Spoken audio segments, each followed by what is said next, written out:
Okay, we are back.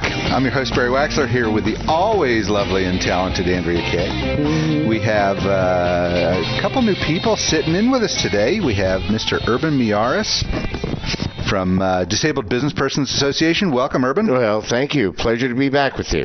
Pleasure to have you back. It's been a long time, and we also have Mr. Jack Berkman with us today. Hello, Barry. How are you, Andrea, Urban, and Doggy? And Doggy. That would be Crockett.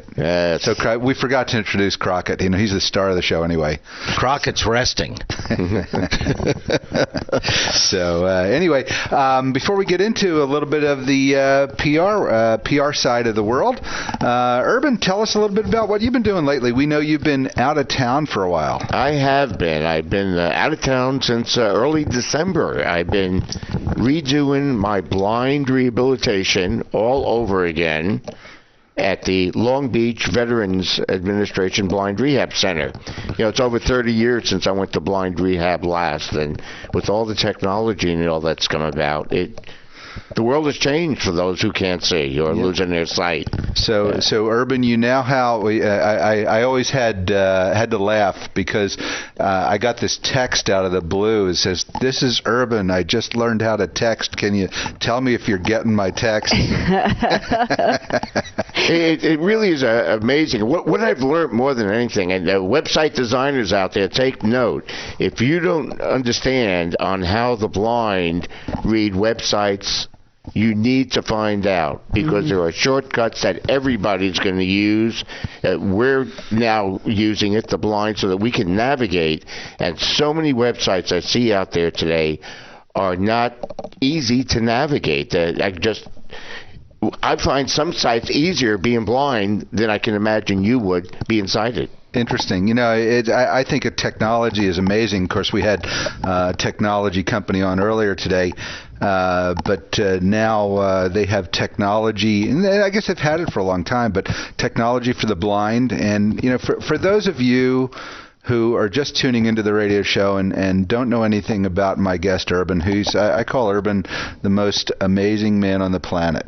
Okay, he's got quite a history, and we're just proud to have him here. So, Urban, you run the Disabled Businesspersons Association, correct? Correct. DBA's our 30th year now doing this, and we provide services for individuals with disabilities who are interested in starting or already in business. And as I've mentioned before, our market has changed dramatically. We are getting more and more people who are in business and then become disabled, and they want to keep running their business, not sell it like what's happened in the past. You get sick or diagnosed with cancer or whatever it may be, and right away you're looking to sell your business, and you sell it for pennies on the dollar.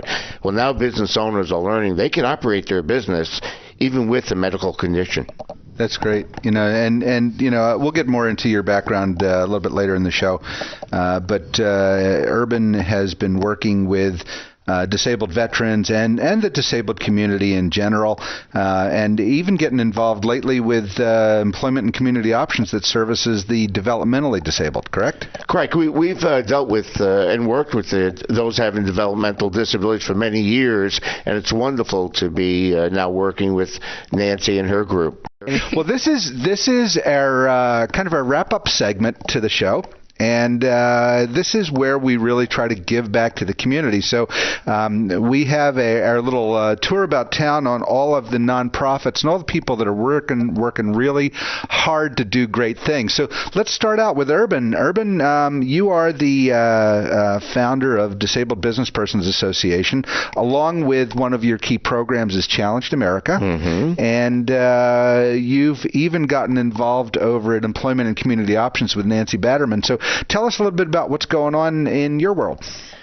Besides the daily inquiries and requests for assistance, it's been nonstop. What is exciting, I've talked to a lot of people around the country who are in the nonprofit sector, and it seems like for every nonprofit that closes its doors, 2 and 3 are opening up. It is such a viable part of our economy.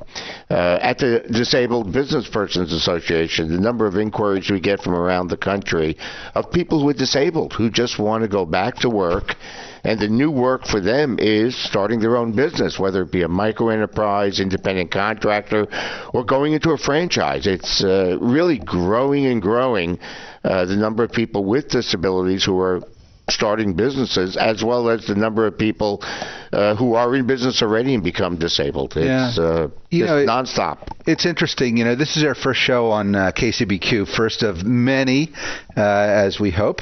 And let me start out by giving a little tour of Urban. I met Urban back in 1992. And many of those who've followed our show know this story, but Urban is what I call the most incredible man on the planet. Mm-hmm. He is blind via diabetes, and he has done incredible things. Tell us, first off, why is it that you became self-employed? Well, when I came back from Vietnam, I had quite a few disabilities, and at the time they said at best I'd have 20 years left to live. Vocational rehabilitation didn't want to work with me. So my wife and I, we got married just before going to Vietnam. We decided if I only have a short period of time left to live, I still have a family to support. I mean, I wasn't that disabled. My wife got pregnant right away. So. But we started a business. Because I felt that was the only option, whether it's became an entrepreneur through the back door or due to no other option. So you couldn't find work, so you started your own business. I started my own business, and the first few businesses didn't make it until finally I hit one business that I was lucky in. And the history goes on, and going on 24 businesses later, I'm still here in business. And 24. When you went up to Long Beach last month, it was 23. So what'd you do? Well, I'm working on my 24th right now. That's where it goes. You can't keep an entrepreneur down, right? Well, that's it. The difference between an entrepreneur and a business person is a business person generally, once they leave the business world, don't get back into it or think about it. They say, that was an experience, it's over with, now on to something else. The entrepreneur is always thinking of the next business. Mm-hmm. One of my common sayings is the secret of entrepreneurship is always have multiple streams of revenue coming in. Mm-hmm. When you have one stream of revenue only, you're not an entrepreneur yet. You're strictly a business person or someone who's working, and you just have to sign your own checks. Sounds like the difference between wage replacement and being actually in business for yourself. Pretty much so. And everybody has a different definition of what an entrepreneur is, and everybody's right in their own way, especially in today's market. But for those with disabilities, and disabilities range in scope. Let me give you an example of one I just received. A lady from Baltimore, Maryland, who owns a dress store. She's had the dress store for 18 years and was just diagnosed with ALS, commonly known as Lou Gehrig's disease. What should she do? Mm-hmm. Now, of course, her CPA told her to sell the business. And she'd be lucky to get 10, 20 cents on a dollar because people know it's a desperate sale because she has ALS, and she's starting to lose her voice already. That's how quick it's hitting her. But coming to us, we will help her keep her business as long as she's capable and hopefully set it up so that she has a legacy, maybe family members or loved ones, or possibly someone coming in to manage it while she's sick that becomes the owner of the store when she is no longer around. ALS generally has an outcome 5 to 7 years after diagnosis. Yeah, that's some people are able to live 9 years or more. But so these are the stories that we get constantly. Where else can she go for such help? Those are great. That's a great story to start out with. You're listening to Close Up on San Diego Business here on KCBQ, streaming live at AM 1170, theanswer.com. Give us a tweet at CloseUpSD. Email me at barry@closeupsandiego.com, or find our page on Facebook. We want to hear from you. I'm your host, Barry Waxler, here with my co-host, Andrea Kay. We have Michelle Tart from Ives Insurance, and one of my great mentors in life is Mr. Urban Miyares. Welcome back. Well, thank you. I got a question. If he's one of your mentors, how come you can't go downhill skiing at his speed? He's able-bodied. Yeah. That's right. I'm the one with the disability here, okay? Yeah. Don't you forget it. Well, I tell everybody, you know, I'm disabled, but Barry has a lot of handicap. Yeah, he never taught you how to successfully do a Transpac crossing either, did he? That's true. That's true. You know what? I don't know that I have enough patience to do that. Yeah. You know, Urban has done 3 Transpac races from Long Beach to Hawaii were they fully disabled crews, or did you have not fully disabled? Okay, no, I was going to say, did you have one token able-bodied guy with you or something? Yeah. But well, if he needed a token able-body, I doubt it would be you. That's after true. the story I heard. Thank you. Well, that's you know, one of the things which I recently learned, and everybody knows why I've been gone recently. I had a stroke a year ago, and it was a mini stroke, nothing much. But in the investigation by the doctors at the VA hospital, they found out I had a number of strokes going over many years, and the prognosis is I've got to become normal. I've got to stop living the superhuman, doing these extraordinary things because I put too much on my plate. And that has created all these strokes and other medical issues I've had. So I've got to slow down. Now, we have a joke in the disabled community. Only place you find normal is on a dryer. That's that one setting that says normal on it. So now hold it, Urban. I have to share the story because we came out of Operation. I forget the name of the company, but we were in there, and he has this movie studio that he does, and he trains the Navy SEALs over there in Kearney Mesa, and we're sitting there. Urban's telling the whole story, and I look over at the door, and there's this military uniform hanging on the door, right? And as we're walking out, I just kind of touch it to feel it and see what's going on with it. And I said, "What is this doing up here?"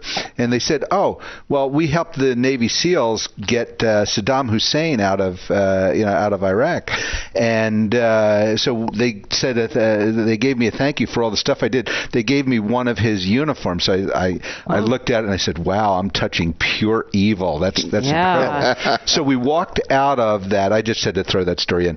But I love it. We walked out of that office. I dropped Urban off at home. You know, I got a call from his son the next day that he had a stroke, and I said, "Oh my God, what's going on?" Right?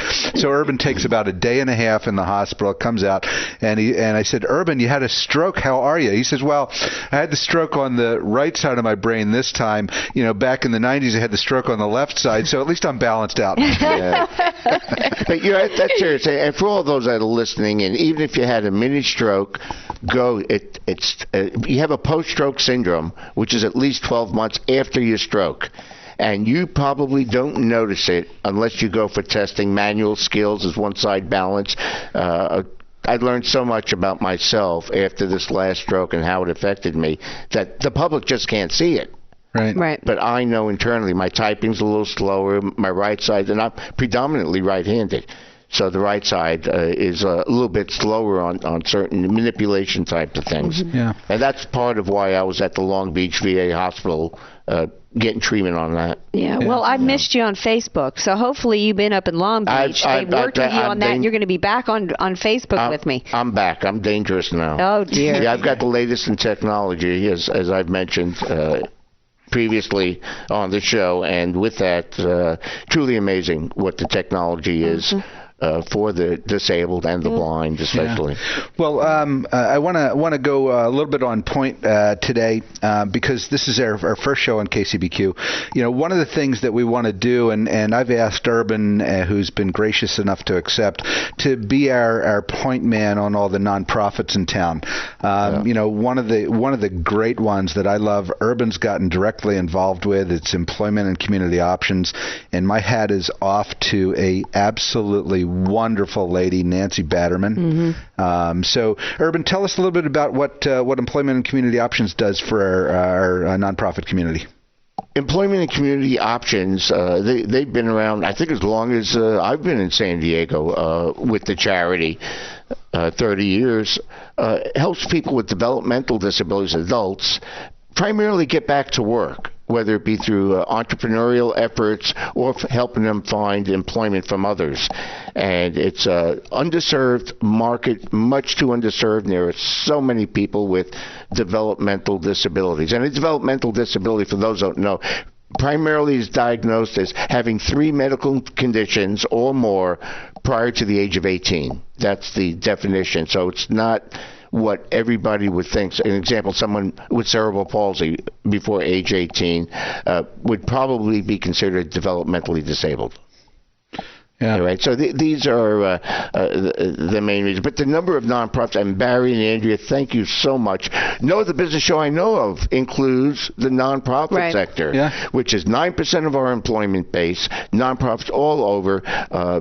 Business people get involved on board of directors of nonprofits, and giving back to the community is what a community is about. Yeah, and I have to share this one. I pulled one of the flyers off the website from Nancy, and they have this micro enterprise business ownership program where they take groups, individual or groups of developmentally disabled, I call them kids, they're adults, okay, and they build a business around them. They get grants and put money together. They've got this coffee cart over in Kearney Mesa called the Jitter Bean. They have a shredding business. It is the most amazing thing, and the most it's absolutely built out of love. I love what these guys do. It's kind of like a little mini Shark Tank, isn't it? That they come and they present their ideas. Sometimes, yeah. I think. That's so cool. So, yeah.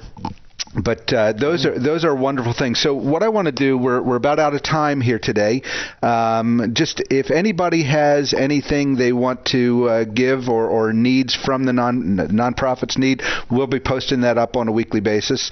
Anybody with a nonprofit wants to get on our show and talk about things, give us a call, give us an email. I appreciate everybody being with us here today. We have, I want to thank my lovely and talented co-host, Andrea Kay. You're most welcome. Yes, one of our radio partners, Michelle Tart, and for Urban Miyares and myself, this has been great. You've been listening to Close Up on San Diego Business here on KCBQ AM 1170. The Answer.